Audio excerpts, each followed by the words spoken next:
High. Last 2-3 দিন ধরে ছাদে একদমই আসতে পারিনি, এতটাই ঠান্ডা লেগে গেছিলো। আজ সকালের পরপর একটু ছাদে আসলাম আর তারপরে মনটা এত ভালো হয়ে গেল। রিজনটা হলো বাগান একটু একটু করে সেজে উঠছে, ওয়েদারটা মনে হচ্ছে এবার ঠিকঠাক হবে। প্রথমেই দেখো পর্তুলিকাগুলো পুরো বাগান সাজিয়ে তুলেছে। এতে আমরা শুধু সিউইড ভেজানো জল, দেন সবজি পচা জল, তারপরে সর্ষে খোল ভেজানো জল, দেন ভার্মি কম্পোস্ট এগুলোই ইউজ করি। আর তারপরে তো ল্যান্টানা গাছ দুটো পুরো ফুলে ভরে গেছে।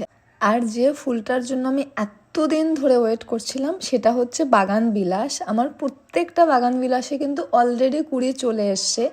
লাস্ট আমি এতে এনপিকে আর সিউইড দিয়েছিলাম আর তারপরেই কিন্তু গাছে ফুল চলে এসছে। আর এছাড়া এদিকেই অ্যালামান্ডা গাছটা দেখো, এতে এত ফুল ধরেছে মনে হচ্ছে পাতাই এবার কম পড়ে যাবে। তোমাদের কার কার ওদিকে কিরম ঠান্ডা পড়েছে আর বাগানের কি আপডেট আমাকে কমেন্টে জানিও। তো চলো আজ এটুকুই, টাটা।